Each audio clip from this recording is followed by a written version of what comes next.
दोस्तों नमस्ते। आज हम एकलव्य की गुरु भक्ति की कहानी सुनाता हूँ।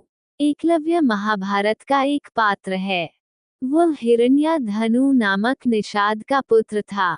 एकलव्य को अप्रतिम लगन के साथ स्वयं सीखी गई धनुर्विद्या और गुरु भक्ति के लिए जाना जाता है। पिता की मृत्यु के बाद वह श्रृंगबेर राज्य का शासक बना। अमात्य परिषद की मंत्रणा से उसने न केवल अपने राज्य का संचालन करता है, बल्कि निषाद भीलों की एक सशक्त सेना और नौसेना गठित करके अपने राज्य की सीमाओं का विस्तार किया। महाभारत में वर्णित कथा के अनुसार एकलव्य धनुर्विद्या सीखने के उद्देश्य से द्रोणाचार्य के आश्रम में आया, किंतु निषाद पुत्र होने के कारण द्रोणाचार्य ने उसे अपना शिष्य बनाना स्वीकार नहीं किया। निराश होकर एकलव्य वन में चला गया।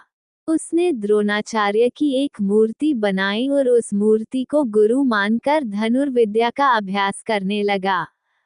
एकाग्रचित्त से साधना करते हुए अल्पकाल में ही वह धनुर्विद्या में अत्यंत निपुण हो गया। एक दिन पांडव तथा कौरव राजकुमार गुरु द्रोण के साथ आखेट के लिए उसी वन में गए जहां पर एकलव्य आश्रम बनाकर धनुर्विद्या का अभ्यास कर रहा था। राजकुमारों का कुत्ता भटक कर एकलव्य के आश्रम में जा पहुंचा। एकलव्य को देखकर वह भौंकने लगा। कुत्ते के भौंकने से एकलव्य की साधना में बाधा पड़ रही थी, अतः उसने अपने बाणों से कुत्ते का मुंह बंद कर दिया। एकलव्य ने इस कौशल से बाण चलाए थे कि कुत्ते को किसी प्रकार की चोट नहीं लगी।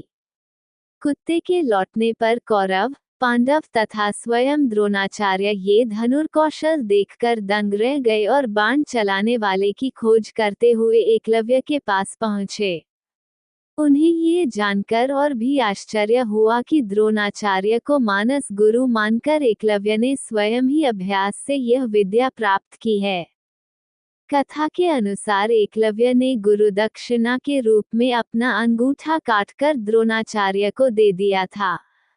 इसका एक सांकेतिक अर्थ ये भी हो सकता है कि एकलव्य को अति मेधावी जानकर द्रोणाचार्य ने उसे बिना अंगूठे के धनुष चलाने की विशेष विद्या का दान दिया हो।